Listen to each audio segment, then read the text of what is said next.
Cron about 15 minutes to catch up, 10, 15 minutes to catch up with the information, and then our Chief of External Affairs can come down. So we'll start in a few minutes. Okay? No creo que 15, pero...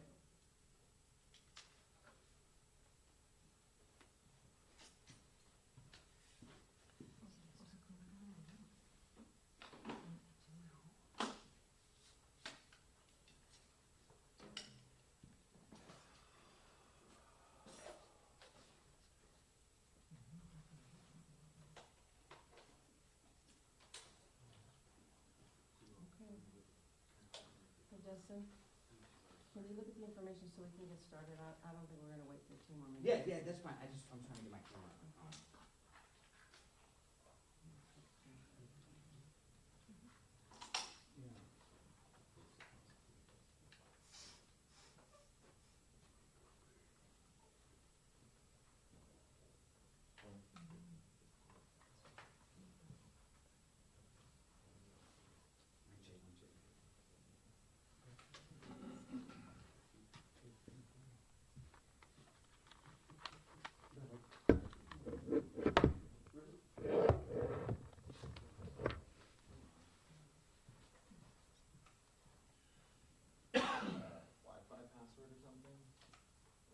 There should be a VTA. Yes? Yes. You shouldn't need a password. Yeah, they don't need one, but the VTA does sometimes. No, I didn't need one. Yeah, because that's the one that I have.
Good afternoon. My name is Stacy Hendler-Ross. I am the Public Information Officer for the Santa Clara Valley Transportation Authority. Today we are releasing some information about the findings of an independent investigation into the mass shooting that happened at a VTA rail yard in May of 2021. I want to introduce our Chief of External Affairs, Jim Lawson. He'll be making a statement and then he'll be able to answer some questions. Thank you, and good evening. Thank you all for coming. I'm sorry about the short notice. As Stacy said, we provided you a copy with the independent investigator's findings. This was a tragic and deeply upsetting event for all of us here at VTA. But importantly, our board of directors wanted to find out if there was anything we could have or should have known that might have prevented this tragedy. They commissioned an independent outside investigator who performed a workplace investigation to determine if there was anything that we missed. It's important to note the investigation was not a criminal investigation, a root cause analysis, nor a psychological study of the shooter's motives. The findings do establish that the VTA had no indication or warning that this event would occur. I'm sure the obvious question you have is, but people said he would go postal. We cannot act on what someone thinks somebody might do. There have been several cases here at VTA where direct threats were made and appropriate action was taken. But the fact that somebody thinks that somebody may do something is insufficient to get a restraining order or to take any further actions.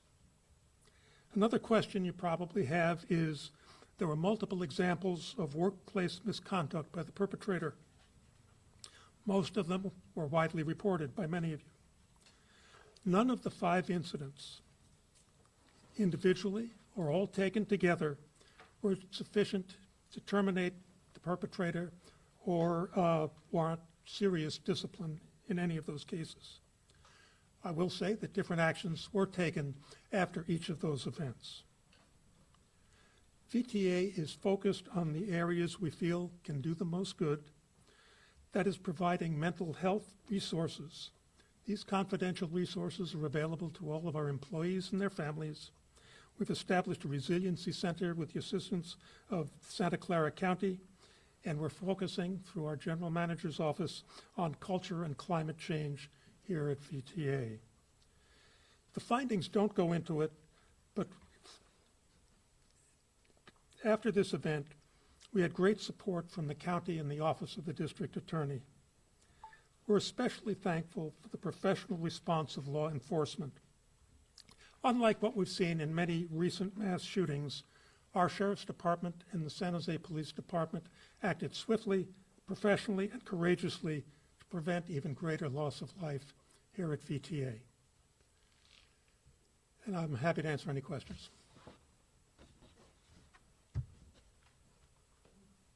Do we have any questions from anyone?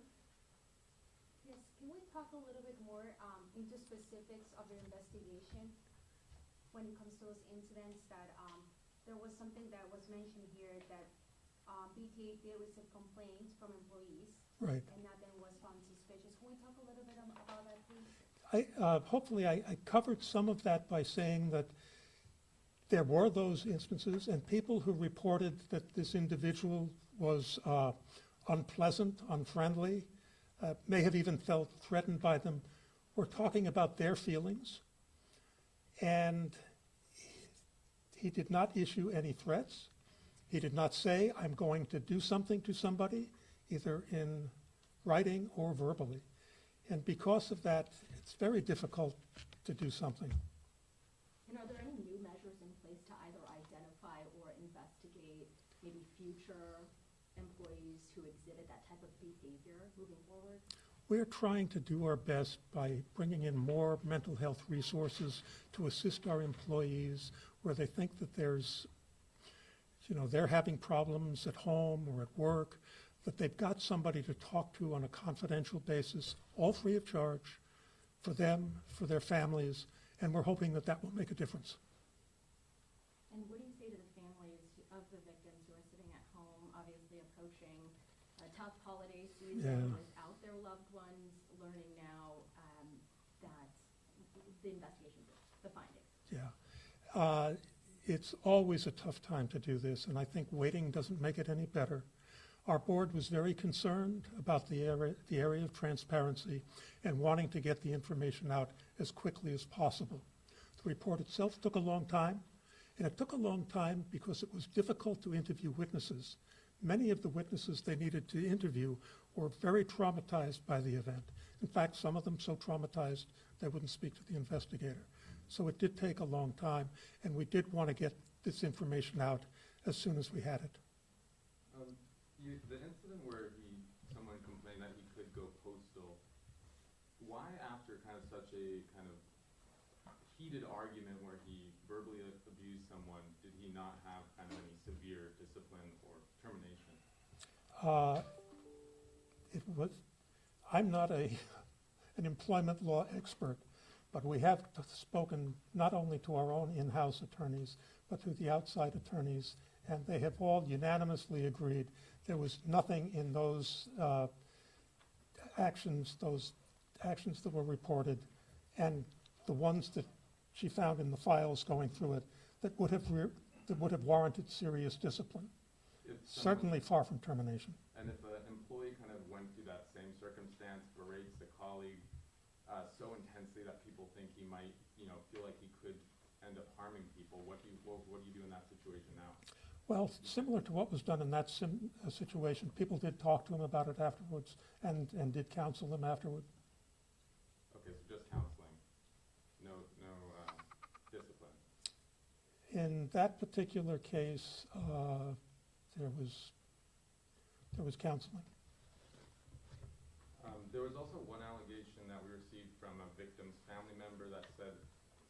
And this was not confirmed, but a manager had specifically overheard Samuel Cassidy threatening to shoot people. We're wondering if the investigator specifically spoke with this manager and investigated that allegation.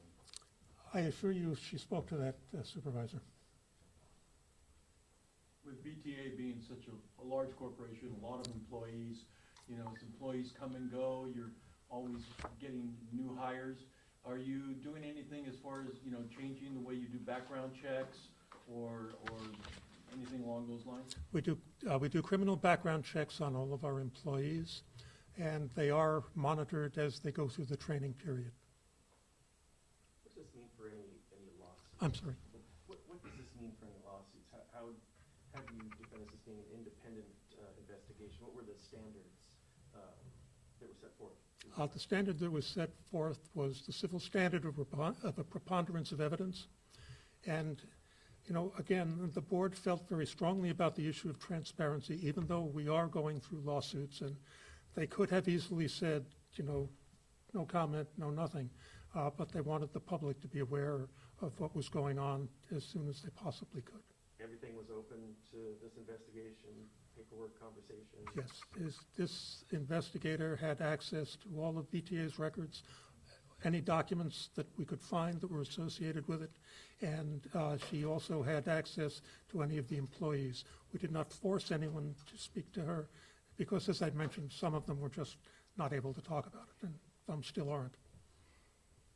Moving forward, for people that are currently working at the VTA, what do we tell them when it comes to, when will it be enough? If someone gets 1, 2, 3, 4 complaints, when can that person get fired or suspended?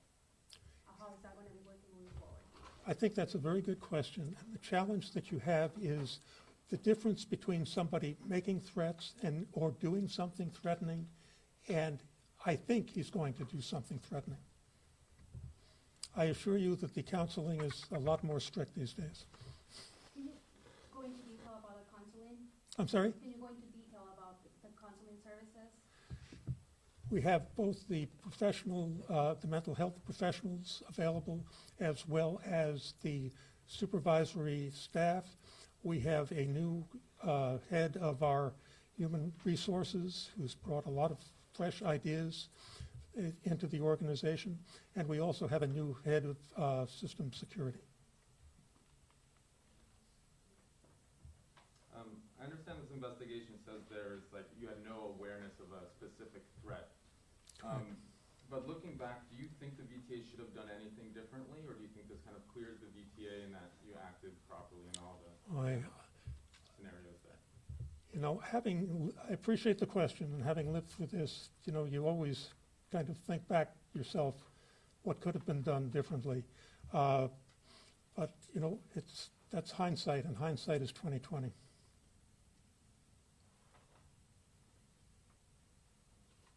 Where do we go from here? I'm sorry? Where are we going to go from here forward? Good question.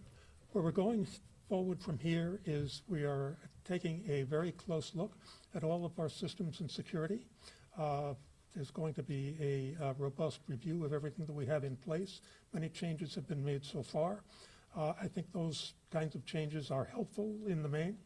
We're also undergoing a study of culture and climate here at VTA to make sure that things don't fester, that things are identified, and that action can be taken. Obviously, the union also played a part in defending Samuel Cassidy. Do you think that there needs to be kind of any accountability from the union in their role for keeping him in the workplace, the ATU?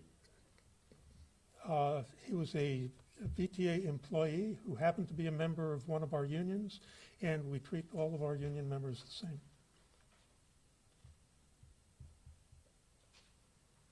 If there are no other questions, anyone who hasn't had an opportunity to ask a question? Has everyone who's going to returned to the job? Are people still, how are you dealing with going forward for the employees? We're working very carefully with those people who have not yet returned. Their jobs are still here, and when they're ready, they will be welcomed back. Have you spoken with the family members of the victims ahead of this press conference? Yes.